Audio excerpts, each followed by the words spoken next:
Welcome to NTD Newsroom. I'm Don Ma. President Trump hosting NYC's Mayor-elect Zohran Mamdani in the Oval Office today. The highly anticipated meeting generating huge public interest and widespread social media buzz. Expected to address federal-city cooperation on housing, infrastructure, and public safety. The House of Representatives votes on a resolution to denounce socialism. The Republican lawmaker who introduced the resolution explains why. President Trump suggests he's giving Ukraine 6 days to accept a new U.S.-brokered peace deal. How Ukraine is responding to the fast-developing peace process. President Trump is lifting a 40% tariff on Brazilian food products, including on beef, coffee, and cocoa. Details on the new executive order and how the market reacts. An infant botulism outbreak has expanded to 15 states. The Centers for Disease Control and Prevention says 31 children have been hospitalized.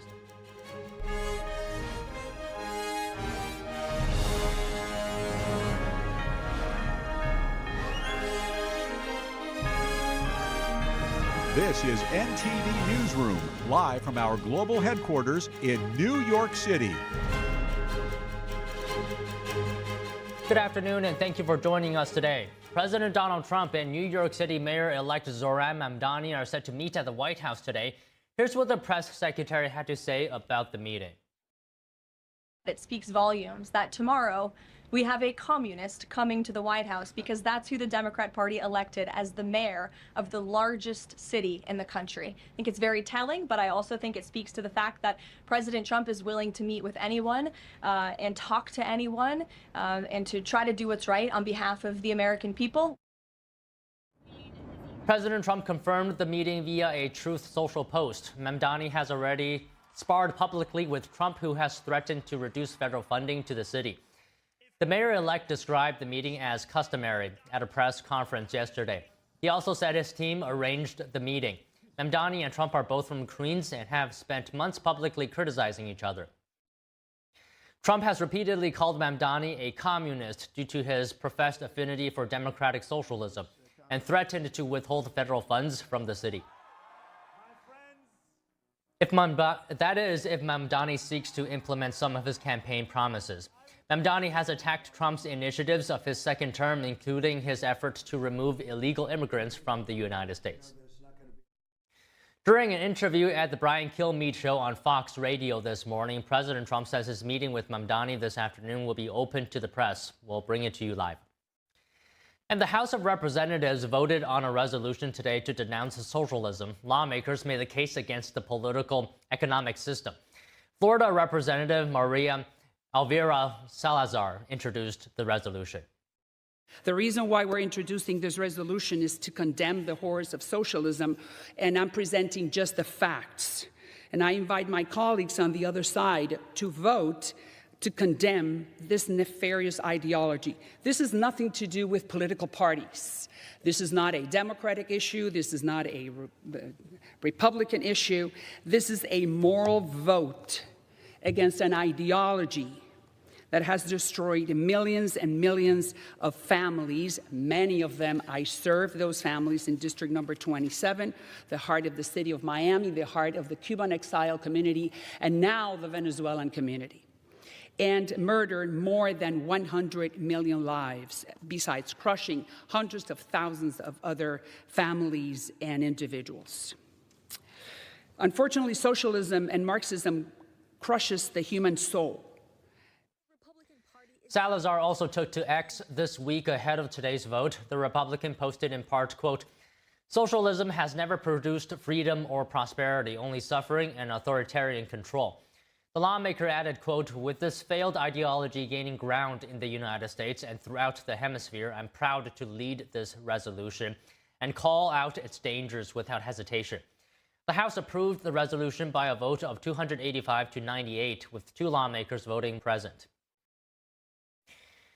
Global coffee prices plunged today after President Trump rolled back 40% tariffs on Brazilian food products after signing an executive order yesterday.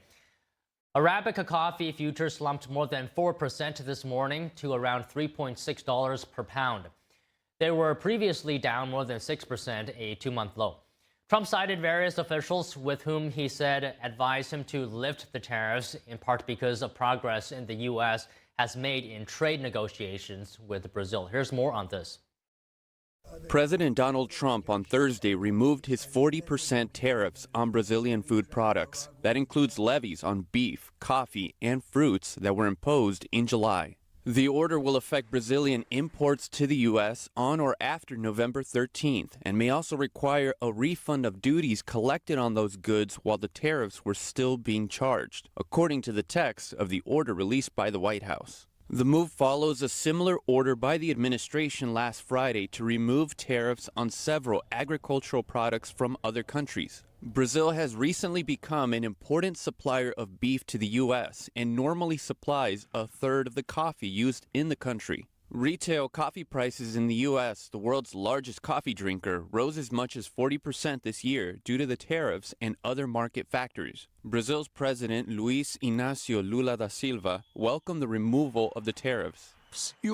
Today, I am happy because President Trump has already begun to reduce some of the tariffs that had been imposed on certain Brazilian products. The Congressional Budget Office now projects President Trump's global tariffs will save the U.S. $1 trillion less than previously estimated. The report shows changing tariff rates, especially changes involving China, India, the European Union, and Japan, are responsible for most of the downward revision. Even with the downgrade, the CBO says tariffs would still cut deficits by $2.5 trillion over 11 years and lower borrowing costs by another $500 billion. But the long-term future of Trump's tariffs authority now hinges on a Supreme Court case that could upend the policy altogether. And in an effort to lower rising energy costs, the Trump administration plans to open up oil drilling off the coasts of several states. This comes as Republicans in Congress are repealing several Biden-era policies. NTD's Melina Weisskopf reports. Amid rising energy costs, Republicans are working to open up domestic production to lower costs. Yesterday, the Trump administration proposed the largest expansion of offshore oil drilling in decades. The plan is to open federal waters near California, Florida, and Alaska. It comes after lawmakers this week rolled back several Biden-era energy policies, putting Democrats and Republicans at odds. And the entire world is talking about how to phase down our dependence on coal pollution and fossil fuel pollution. We are here in this alternate reality of the Republican majority. Under the Biden administration, we were not allowed to access those important resources for the American people. In fact, in the Senate yesterday, lawmakers repealed a Biden-era coal regulation in Wyoming. Shuttering U.S. coal doesn't help the planet. It outsources pollution to the worst polluters on Earth and sends American jobs straight overseas. The bill passed along party lines and is now awaiting President Trump's signature. Reporting from Washington, D.C., Melina Weisskopf, NTD News. President Trump will meet with NYC Mayor-elect Zohran Mamdani today. Joining us to discuss is Madeleine Somerville, Democratic strategist, speechwriter, and attorney. And we have Gerard Filitti, political strategist and attorney specializing in international law. So good afternoon to you both. Thank you for joining us today. If I may, Madeleine, I'll start with you today. Just to start off here, maybe you can speak to the significance of this meeting. So I think this meeting is incredibly significant. First of all, it's traditional for the mayor of the largest city in the United States of America to go meet with the president. But politically, I think that this meeting is significant because it speaks, it bodes well for Mamdani either way. He wins either way. And what I mean by that is if he goes in to this meeting and comes out fighting, saying that, you know, they couldn't get along no matter what they did, and he's going to keep fighting for New Yorkers, he wins. Right? Because the Democrats want that. If he comes out and he says, you know, I have been able to find common ground with the president, then he legitimizes the Democratic Socialist Party because right now it's looked at as, you know, a bunch of young kids who don't know what they're doing. You know, they're struggling to their belief system apply to the biggest city in the country. But I think if he goes in there and is sensible and reasonable, which I believe that he will be, and they can actually work together to try to get something done, I think that he ends up legitimizing his entire party. So it's a win for him either way. Okay, Gerard, Madeline says it's a win for Mamdani either way at the end of this meeting. Can you talk to us about how you view this meeting, its significance?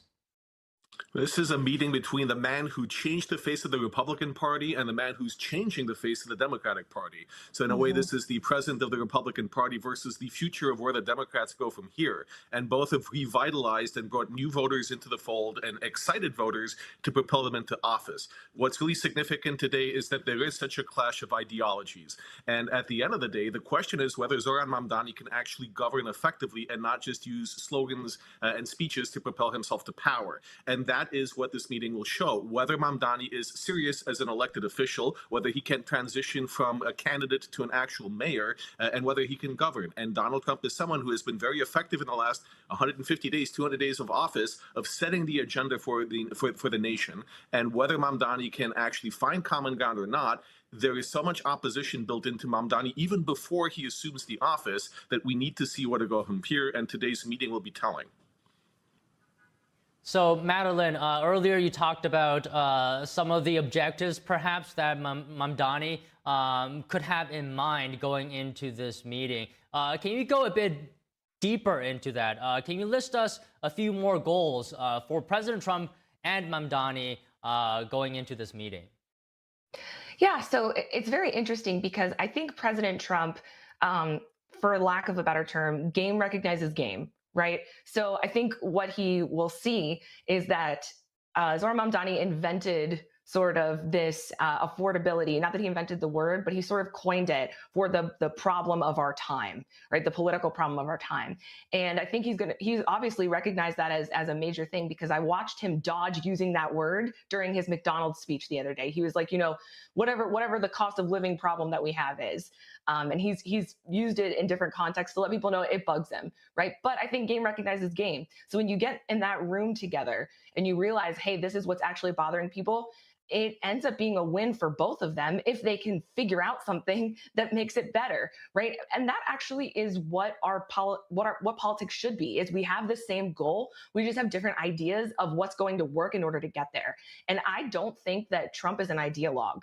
Right? I don't think that he's tied to any piece from the Republican Party, right? He's taken 10% of Intel shares, or proceeds that come in, right? He doesn't care whether it's a socialist thing or not. He doesn't care what the label it is that you put on it. He'll find a different label, just like Zoran Mamdani found a label. They know how to communicate with people, and I think that they will know how to put the for lack of a better word, complications, I guess, aside and work together on what actually matters. So, Gerard, can you respond to that? Can you talk about President Trump's goals into this meeting in addition to Mamdani's?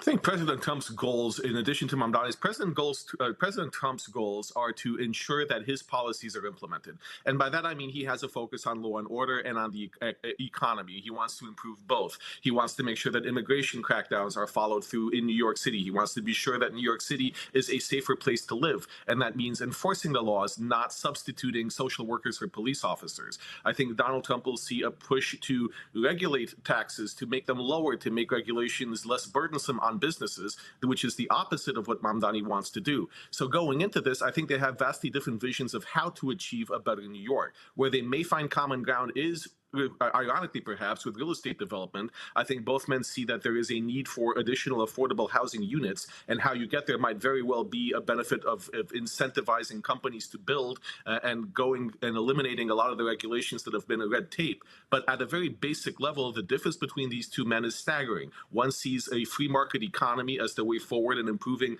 affordability and the ability of people to live in New York. The other sees a socialized system where you tax the rich and give benefits to everyone that's simply not sustainable and has been historically shown to do damage to cities and economies.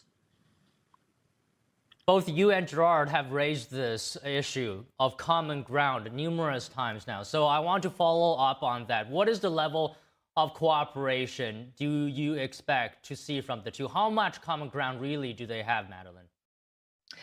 Yeah, so I think they have a tremendous amount, actually, of common ground. We talked about it in terms of their ability to communicate. We talked about it in terms of being able to be in tune with what they know the American people want, and that it serves both of their interests to, for example, make housing more affordable and easier to access. I agree with that, most everything Gerard just said. I think that the potential problem area here, right, is that Trump likes for people to submit to him. He likes to be the big dog in the room, which is why appealing to his ego works, because if you are submissive to him, he likes that. And Mamdani is not a submissive kind of guy. I think he's very respectful in a way that anybody should be. But when it comes to Mr. President, you're this, Mr. President, you're so great, in a way that we've seen foreign dignitaries do, right? And Trump has reciprocated by saying, we may not agree on things, but I'm going to take great care of you. I don't know if we'll necessarily see that here, because even though they have a tremendous amount of common ground in terms of their policy goals, I think that in practice, if people don't submit in terms of their ego to President Trump, it complicates things quite a bit.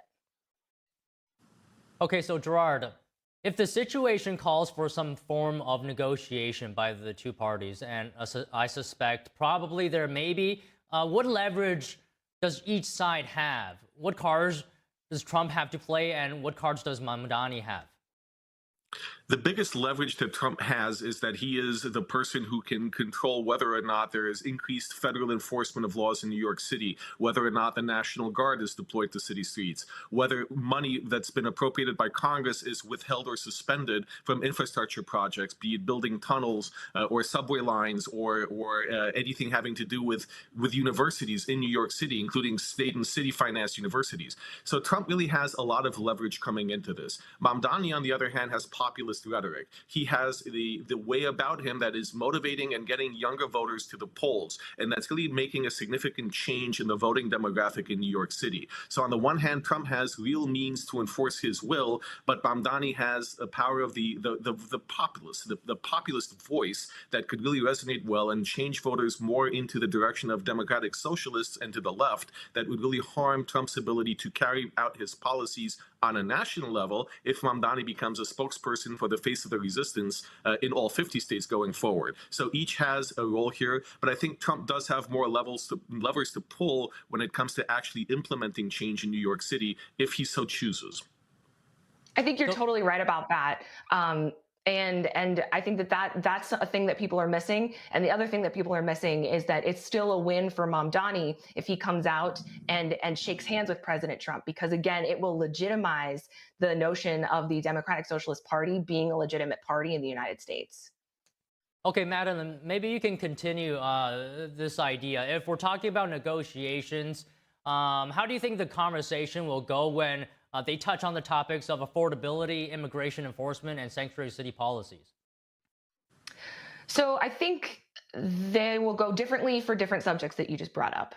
When it comes to affordability, I know I had mentioned that previously. I think that it's in both of their best interests to be pro-business, because people already think that Mamdani is not. So it will be in his best interest and in New York's best interest to work with Trump. I think Gerard's suggestion about housing was spot on. I think that is again, common ground that they can find there. However, when it comes to safety, right, these are the reasons why Mamdani ran in the first place, right? Which is, we don't think public safety is the way that it's structured, the way that our public safety system is structured in New York is the right way to do it. He wants a fundamental overhaul of it, right? The same thing with the National Guard being deployed, or with immigration. He wants a straight up 180, 360 of everything. And he's not going to relent on those things. I think probably in Mamdani's head, like as a person who has integrity but ran on specific things, right? If he wants to come out a winner in this, all he has to do is maintain his integrity, right? Because the public is only going to hold you to what you said that you were going to maintain.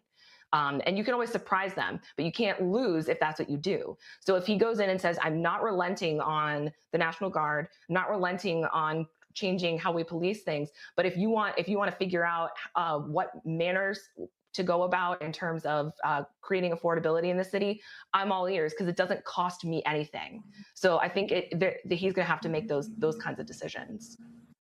Okay, Gerard, similar question to you. How do you think this meeting could impact New York City's future? I think this impact will show whether or not the next 4 years for New York City will be bogged down in lawsuits and lawfare by either the Republicans against the Democrat Mamdani or the Democrats against President Trump trying to bring in a National Guard or do other things. I think whether this meeting goes well and there's a productive way to move forward on common ground, like the economy, like housing, like affordability, or it will become bogged down in rhetoric and legal action about policing and law and order and national security. That's what really we need to watch for, because there can be cooperation, there even can be animus, but so long as we don't get bogged down in the political style of lawsuits that will bog the city down, there will be progress. So we really need to look for a sense of goodwill between these two men. Both are from Queens, both love New York, both have a vision for New York that's for the better, completely different in many respects, but if they can find a common ground to move forward together, we're going to see progress over the next 4 years. If on the other hand, there's no personal understanding between the two, we'll see 4 years of struggle, of lawsuits, and of indecision at the state and federal level about what works best. Okay, we got to wrap up this conversation. I'll ask each of you one more question. Madeline, what do you make of the House? And we played this this report earlier. What do you make of the House passing a resolution to denounce socialism right before Mamdani's meeting with Trump? Well, I think that your choice to play the Congresswoman from Venezuela's piece there was very interesting, because it sort of allows the Democrats to still touch on the problem of bombing the ships that were in the Caribbean waters, in my view, trying to ignite an armed conflict with Venezuela.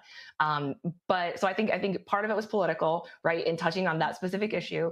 And I think it's very interesting as an overall, because obviously we want to make sure that we as a whole, right, and they had almost total consensus, we all agree we're not going to be a socialist country. We all agree that even though the Democratic Party supports this democratic socialist, we are not going to be a socialist country. This is a variation of that. It's not the same thing. So I actually think it's incredibly helpful, because it helps people delineate, it helps the American public delineate in their minds, right, what is actually happening here. I think this was a great move for the Democrats specifically, so that they could say that's not what we're endorsing here. I think it's really smart.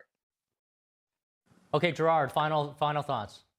More people have suffered under socialism and died in the pursuit of communism than any other ideology. It is inherently dangerous to humanity. It's a good thing that the House condemned it. This is not America. Right. This is not what we want. And just like we've seen radicalization and extremism on the right, we have to be wary of radicalization on the left that is pushing for these socialist ideas, that is pushing for radicalism in a way that is contrary to our democratic principles. So it's a good thing that the Congress did this, and we have to be wary and mindful of what happens in New York City and anywhere else.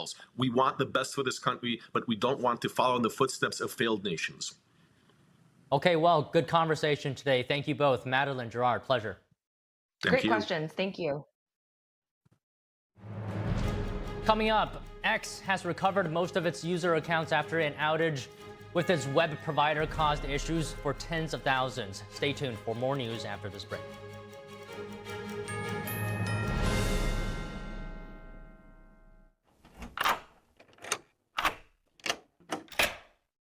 I'm Jonathan Lawson.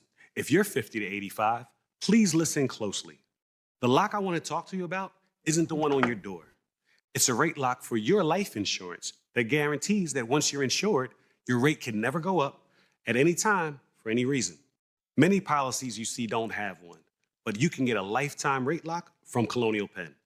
This plan was designed for people on a fixed income with coverage options that start at $9.95 a month. That's less than 35 cents a day. Your rate is locked in for life. Coverage can never be canceled, and your acceptance is guaranteed. You cannot be turned down because of your health. See for yourself. Call for an information kit and gift. Both are free with no obligation. Call 1-800-624-6556 for your free information and your free gift. That's 1-800-624-6556. 1-800-624-6556. Call now. Are you sitting at home living in pain? Maybe it's in your hands, maybe your back or your hips. The good news is you don't need to live in pain. Why? Because there is Omega XL. a one-of-a-kind, natural, powerful joint relief supplement created from the green lip mussels of New Zealand.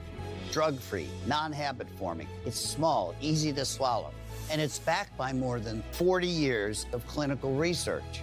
If you're experiencing daily aches and pains due to aging and overuse, try Omega XL. Just ask anybody who uses it. The results are undeniable. I had a lot of joint pain, and that slowed me down. I had considerable pain in my back.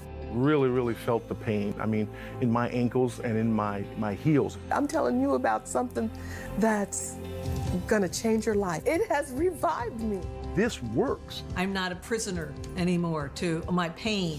As I was getting older, my joints started to feel that wear and tear. But then I tried Omega XL, and it changed my life. Today I'm here at my ranch exercising some of my polo ponies. So as you get older, it gets tougher. I was starting to suffer some of that business, and then I ran into somebody who said, look, you should try Omega XL.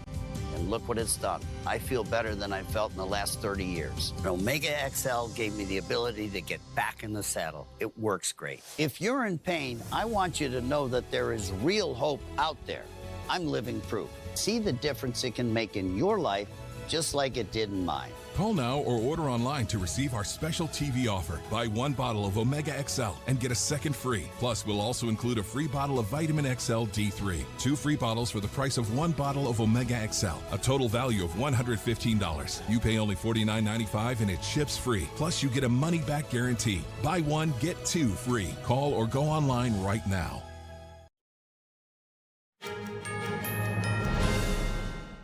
Birthright citizenship is under scrutiny today. The Supreme Court will meet in private to discuss President Trump's order on the topic. The measure said kids born to parents who are in the country illegally or temporarily are not U.S. citizens. The justices could say as soon as Monday whether they will hear Trump's appeal of lower court rulings that have struck down the citizenship restrictions. They have not taken effect anywhere in the United States. If the court steps in now, the case would be argued in the spring with a definitive ruling expected by early summer. The 14th Amendment states all persons born or naturalized in the United States are subject to the jurisdiction thereof are citizens of the United States. The Trump administration argues that children of illegal immigrants are not subject to the jurisdiction of the United States as they are not there legally and therefore not entitled to citizenship. A federal judge yesterday ordered the Trump administration to end its National Guard deployment in Washington, D.C. The ruling won't take effect immediately as the judge put it on hold until December 11th to allow for an appeal. Here's more. D.C. Attorney General Brian Schwab sued the administration over the deployment back in September, calling it a parallel police force. The Justice Department then asked to dismiss the case, saying the troops were not involved in arresting and charging people. As of now, more than 2,000 National Guard troops are still in the city. In response to the ruling, White House spokeswoman Abigail Jackson called the lawsuit, quote, another attempt at the detriment of D.C. residents to undermine the president's highly successful operations to stop violent crime in D.C. The Treasury Department is moving against illegal immigrants getting tax credit benefits. It says new regulations are underway. Here's more. The new rules will cover the refunded portions of certain income tax credits, like the Earned Income Tax Credit or Additional Child Tax Credit. Treasury Secretary Scott Bessent said the Trump administration is enforcing the law and preventing illegal immigrants from claiming tax benefits intended for American citizens. The NYU Tax Law Center disagrees with the move. It says the tax code allows the child tax credit to be claimed for citizen children as long as at least one parent has a Social Security number. A police officer at Lambert International Airport in St. Louis fatally shot a man wielding a knife early this morning. Authorities said the shooting took place outside the doors of a terminal. The rail line to Terminal 1 was briefly closed, with shuttles taking people from other drop-off points. The airport remained open. At St. Louis County Police spokesperson said officers had noticed a man in a restricted area who refused to leave. The spokesperson said the individual brandished a knife when they tried to get him to move. Police used tasers, but he continued to advance toward the officers. One of the officers shot and killed the individual when he refused to stop. Meanwhile, an infant botulism outbreak has expanded to 15 states. The Centers for Disease Control and Prevention said 31 children have been hospitalized. Infant botulism occurs when babies ingest spores from a bacterium. The spores grow in the gut and make toxins. According to the Cleveland Clinic, symptoms include constipation, poor feeding, a loss of head and muscle control, lethargy, and a weak cry, among others. The CDC has advised parents of infants who consume the formula to seek immediate medical care if they exhibit symptoms. Texas has the highest number of infections at 6, followed by California with 4, and Oregon and Arizona with 3. Washington, Minnesota, Illinois, and North Carolina reported 2 infections each. Idaho, Michigan, Kentucky, Pennsylvania, New Jersey, Rhode Island, and Maine had 1 each. The CDC linked the outbreak to infant formula produced by manufacturer ByHeart. The company has voluntarily recalled the affected products. And advocacy groups are warning parents to steer clear of AI-powered toys this holiday season. They say the gadgets can expose young children to serious risks. Here's more. Children's advocacy group Fair Play says many toys use the same advanced chatbots that have already shown they can engage kids in harmful or inappropriate conversations. One plush AI bear has been pulled from the market after researchers found it discussed sexually explicit topics and even gave potentially dangerous advice to children. A report published last week found the bear suggested where to find knives in the home and was quick to discuss sexually explicit topics in graphic detail. Advocates warn young children are especially vulnerable because their brains are being wired for the first time and they naturally trust kind and friendly characters. The company behind the recalled bear Fuller toy says it has withdrawn all of its AI toys and is now conducting a safety audit. But experts say that's far from a systematic fix. They advise buy your kids traditional toys that help children practice imagination, language, and problem solving without AI doing the thinking for them. Most X users can once again sign into their accounts and post. This comes after a major outage at web infrastructure company Cloudflare. At last check, there were less than 500 reports of issues with the platform. This is based on user-submitted data to downdetector.com. This is a big drop from a height of 20,000 reports earlier in the day. This week, a file crashed Cloudflare's systems that handles web traffic. This prevented users from accessing platforms like X, Canva, and ChatGPT. Cloudflare has since fully restored its services, and issues reported to Down Detector for Cloudflare are also down to about 150. President Trump suggests he's giving Ukraine 6 days to accept a new U.S.-brokered peace deal. How Ukraine is responding to the fast-developing peace process. Stay tuned for more news after this break.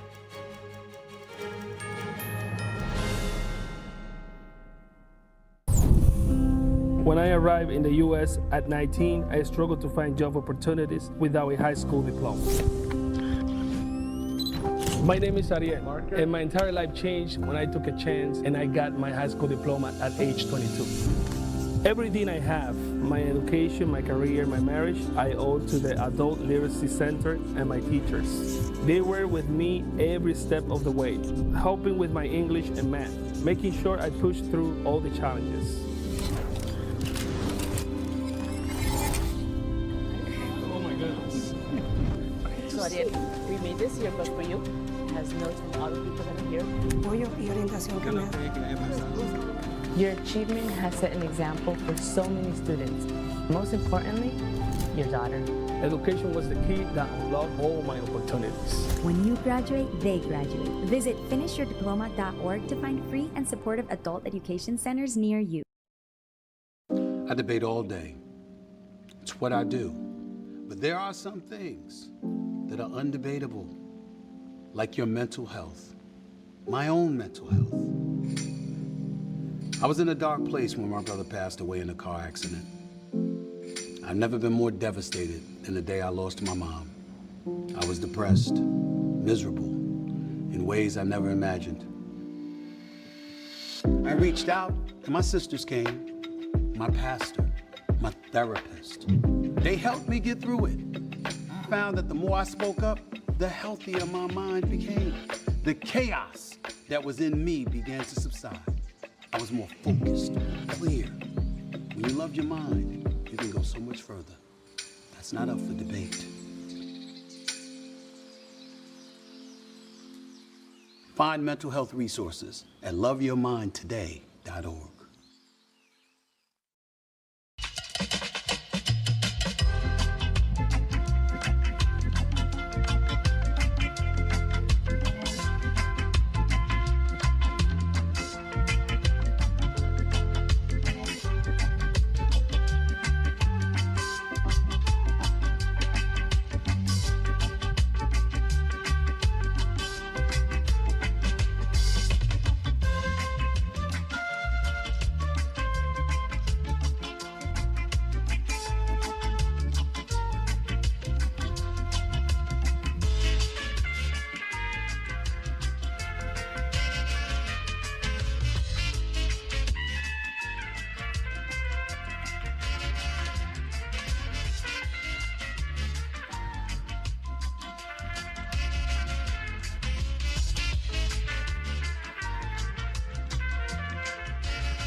President Trump welcoming NYC's mayor-elect, self-described Democratic Socialist Zohran Mamdani to the White House today. This as the House passes a resolution condemning what it calls the horrors of socialism. The vote taking place shortly after Mamdani touched down at Ronald Reagan Washington National Airport ahead of his afternoon sit-down with the president. We now go live to NTD's Washington correspondent Mari Otsu, who's standing by at the White House. Mari, good afternoon to you. What can we expect from this conversation, and what have Mamdani and the president have been saying about each other leading up to this meeting? Don, good afternoon. Yes, this is certainly a highly anticipated meeting, and it will be their first time ever sitting down with each other. Analysts don't know exactly what to expect, whether this will be a calm conversation or whether it will turn potentially combustible. Mamdani has cooled off his rhetoric recently, but he's previously accused President Trump of being an authoritarian and, quote, attacking the very fabric of this democracy. He also framed much of his mayoral campaign as a battle cry against President Trump, calling himself Donald Trump's worst nightmare. Take a look. The best way to respond to Donald Trump and to defeat these kinds of threats is to actually stand up and fight back. Because the Donald Trumps of our city have grown far too comfortable taking advantage of their tenants. We will put an end to the culture of corruption that has allowed billionaires like Trump to evade taxation and exploit tax breaks. We can respond to oligarchy and authoritarianism with the strength it fears, not the appeasement it craves.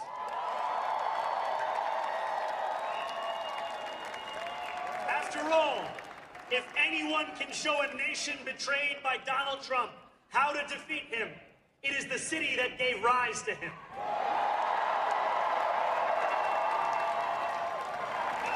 And if there is any way to terrify a despot, it is by dismantling the very conditions that allowed him to accumulate power. This is not only how we stop Trump, it's how we stop the next one.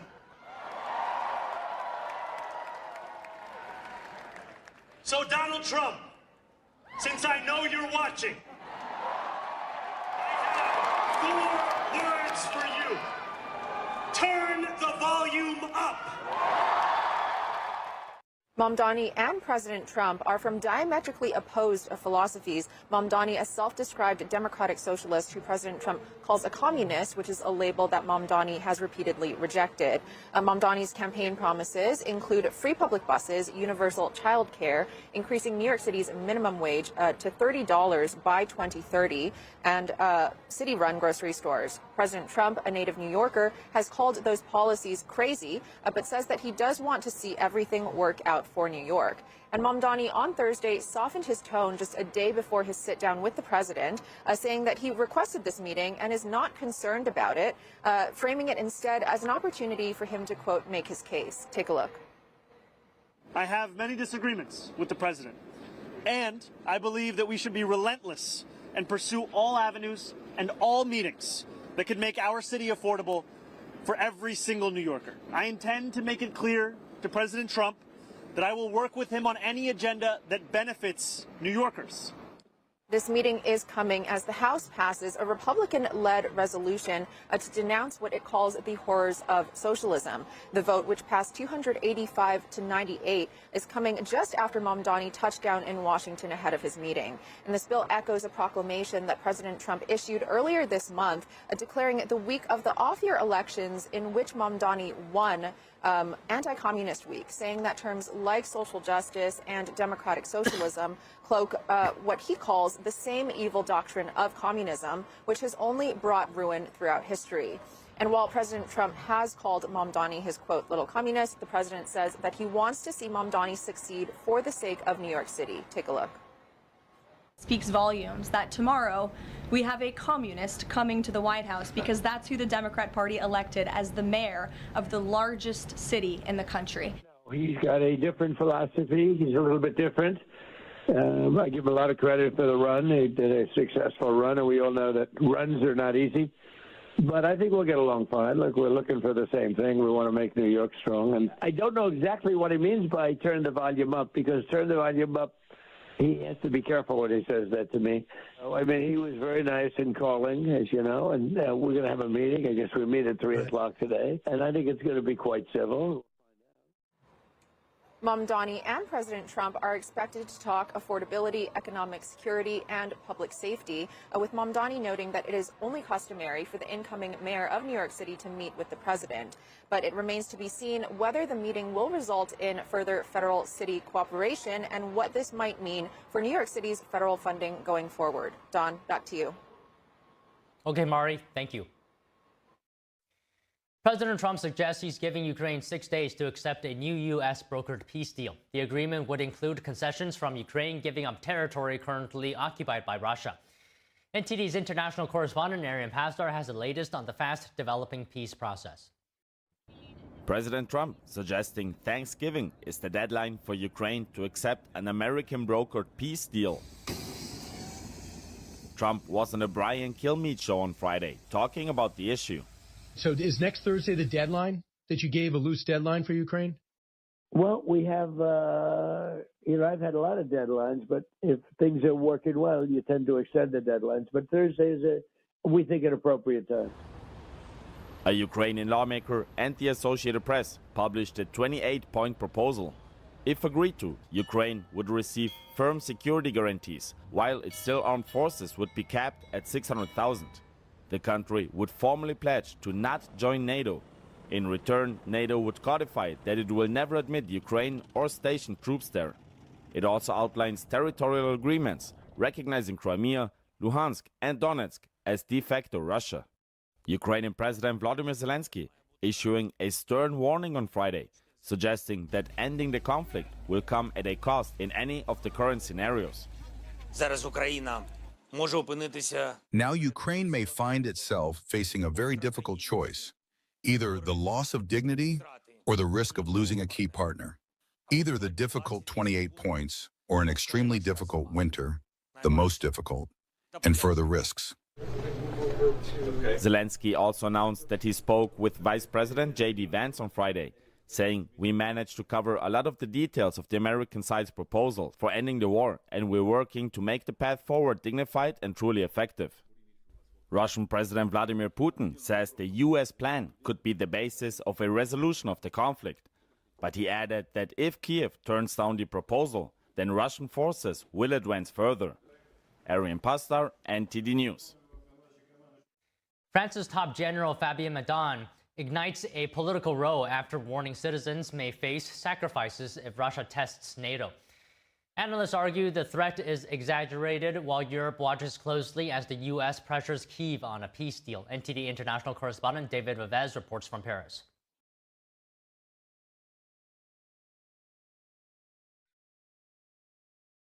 To prepare citizens for the possibility of future conflict with Russia. His message was blunt. France, he said, must be ready to accept suffering, shift its economy toward defense production, and even face the risk of losing its children if Moscow challenges NATO. Mandon, appointed earlier this year, had already told Parliament that France must be ready within 3 or 4 years for a possible shock involving Russia. But the uproar highlights deep divisions inside France over how real the threat actually is. This reaction follows other measures that have raised public questions, such as the government's plan to distribute a 72-hour survival kit by the end of the year. According to President of Centers for European Studies Rodrigo Ballester, this aligns with previous stances from both France and the EU, which have been warning about the threat Russia poses to Europe. It's the rhetoric of some countries in the West, notably Macron, for example, Mark Rutte, who is the Secretary General of NATO, that there is a risk of Russian invasion on Western Europe and in Europe in general. I think this is total nonsense. I mean, we can see that the Russians are already struggling in Ukraine. It's shocking to see that France is overplaying the Russian threat. It doesn't make sense, again, to call for these Russian threats, to overplay this Russian threat when actually there are other threats in the European Union that are much more real. Meanwhile, European leaders are concerned as Washington pressures Kiev to accept a peace deal requiring the Donbass and major military cuts, which many in the EU view as near capitulation. EU Commission President Ursula von der Leyen said today that the US plan must be made with Ukraine and Europe. President Volodymyr Zelensky warns Ukrainians that the coming days could be one of the most difficult moments since the invasion began. He says he's ready for honest work with the United States, but will not accept terms that undermine Ukraine's dignity, sovereignty, or territorial integrity. David Vives, NTD News, Paris. Missouri is ramping up efforts to seize China-owned properties in the U.S. The state is seeking help from the Trump administration to collect a $25 billion court judgment tied to the COVID pandemic. It's one that Beijing refused to recognize. NTD's Tiffany Meyer has the report. According to Missouri's Attorney General on Wednesday, the state is asking the U.S. State Department to let Beijing know that it plans to pursue Chinese-owned assets. Her office is putting together a list of targets, focusing on properties entirely or partially owned by the Chinese regime on American soil. Missouri's lawsuit accuses China of hoarding personal protective equipment, including masks, medical gowns, and gloves during the early stages of COVID-19. This hoarding caused widespread harm to Americans, including deaths. The lawsuit also adds that China harmed Missouri and its residents by driving up the cost of health care and emergency response. A federal judge initially dismissed the lawsuit in 2022, saying Missouri couldn't sue China. But an appeals court later revived one part of the case, the allegation that Beijing hoarded protective equipment.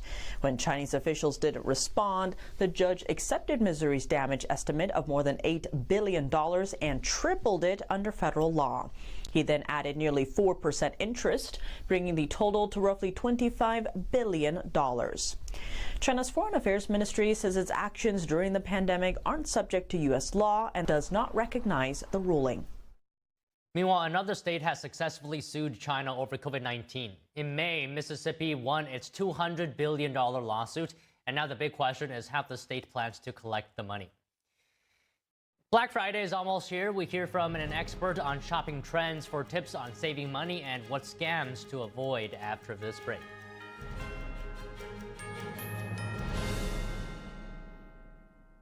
If you're out there and you're watching this message, we need your help and we need it now. This is a typical day at the outpatient department. Every day we see very many cases of children with severe pneumonia. All these children need to be seen and they all need to be seen today. This is baby Priscilla. She's 7 months old. When a child has pneumonia, you really need to move quick. This is like an infection in the baby's lungs. It really hurts for this child to be breathing.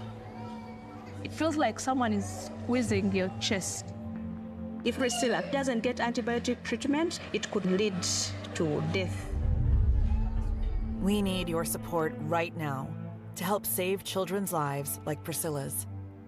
Please call or go online to givetosave.org and give just $10 a month, only 33 cents a day. You can help us provide life-saving medicines, food, and essentials to children in the most need. The problem we have is we simply do not have enough medicine. It's very heartbreaking to see a child suffer like this. Please help children like Priscilla before it's too late. All we need are 1,000 monthly donors. Please call or go online with your monthly gift of just $10, only 33 cents a day. Your donation today can help secure additional grants, which can multiply the impact of your support up to 10 times. And when you call with your credit card, we will send you this Save the Children tote bag as a thank you for your support. With your help, we can save more lives. So please help us. Your small monthly donation of just $10 could be the reason a child survives. Please call or go online to givetosave.org to help save lives. Amazing grace, how sweet the sound that saved a wretch like me.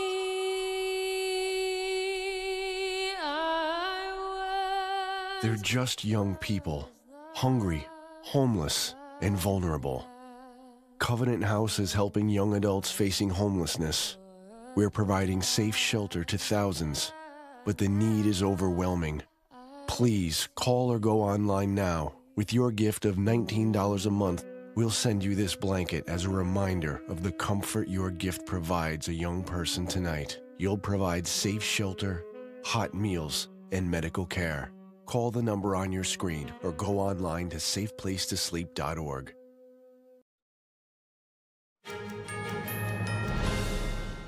A recent report says younger adults are now the most common targets of Black Friday scams. Scammers are using social media and messaging apps to reach Gen Z and millennials. Experts say that Black Friday has become one of the riskiest times for scams. Shoppers are encouraged to be extra careful during the holiday season. New AI tools allowed fraudsters to copy real voices and writing styles. These realistic messages make fake offers much harder to recognize. One of the best ways to stay safe is to visit retailer websites directly. Avoid clicking on links sent through emails, texts, or social media ads. Be cautious if a message tries to rush you or create a sense of urgency. Extremely low prices can be a sign that the deal is fake. Paying with a credit card offers better fraud protection than a debit card. Digital wallets can also add another layer of security. And avoid shopping on public Wi-Fi. Using strong passwords as well and two-factor authentication helps protect accounts. The holiday season is upon us, and once again, Macy's flagship store in New York City has been transformed inside and out. NTD Sean Marshall was at the Macy's store for more. Hey, Merry Christmas, and welcome to the North Pole. So I got a sneak peek of Santaland, and we have Santa here ahead of the public, most of the public. Well, hello, it's Sean, right? It is Sean. I can't believe you knew my name. I remember when you were little. Interesting. Are you excited about Christmas? Of course I'm excited. We all are. I want all of the boys and girls to come to see me. We know that if you want to see Santa, come to Macy's, right? But we'll come back to Old St. Nick and the sneak preview of Santaland, New York City in a bit. Because Thursday afternoon was the unveiling of the world-famous Macy's Christmas Windows display.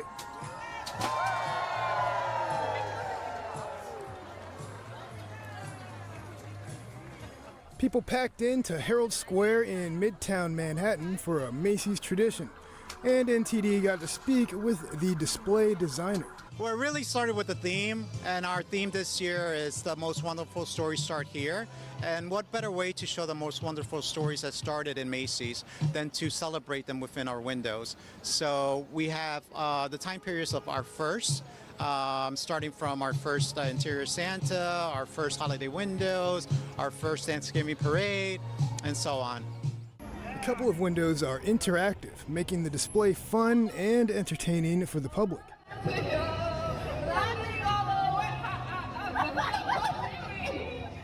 Any surprises in any of the windows? I think every window is a little different. So it's, when you see it All these windows are hand illustrated, so they're all hand drawn. All the line work that you see here took hundreds and hundreds of hours in each window to do. So, I mean, as you take a look at the detail, everything is done by hand.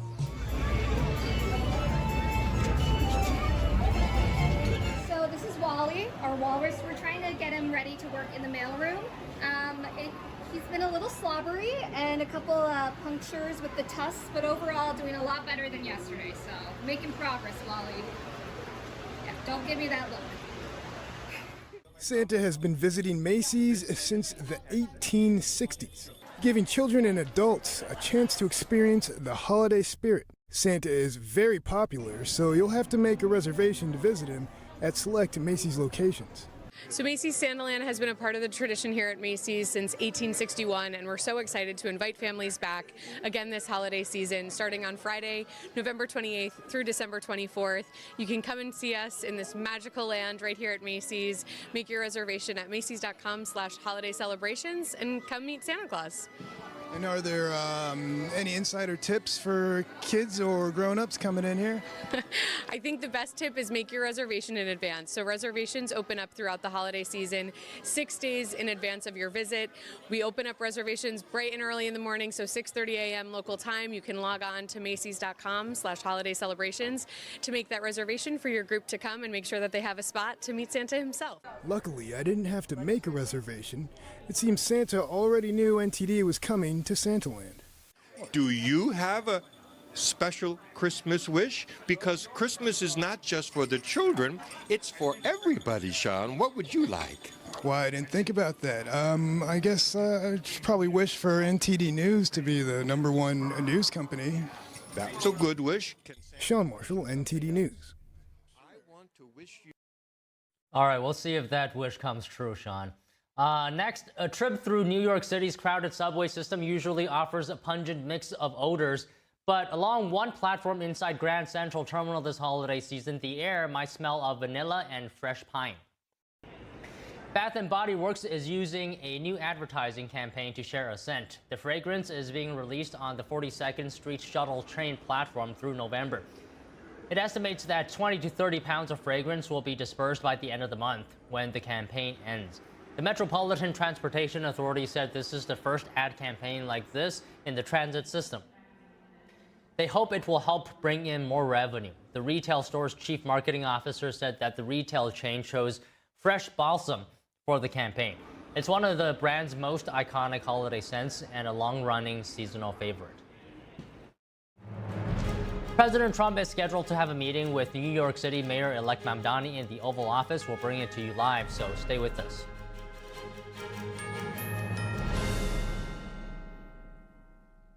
According to ancient Chinese medicine, purslane is considered a medicinal herb and is used to help lower cholesterol, improve vascular functions, and prevent diabetes. Perilla seeds can nourish the lungs and spleen. It is used to treat asthma and improve pulmonary functions. Puritang green vegetable omega-3 is made from purslane and perilla seeds from Hwangmae Mountain in South Korea. It contains over 90% of omega-3, 6, 7, and 9, the highest concentration possible without chemical additives.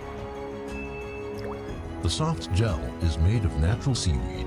It is 100% organic and vegan. Both adults and children can take it with peace of mind. Ancient recipes were passed down from heaven to bring prosperity and longevity. Puritang green vegetable omega-3.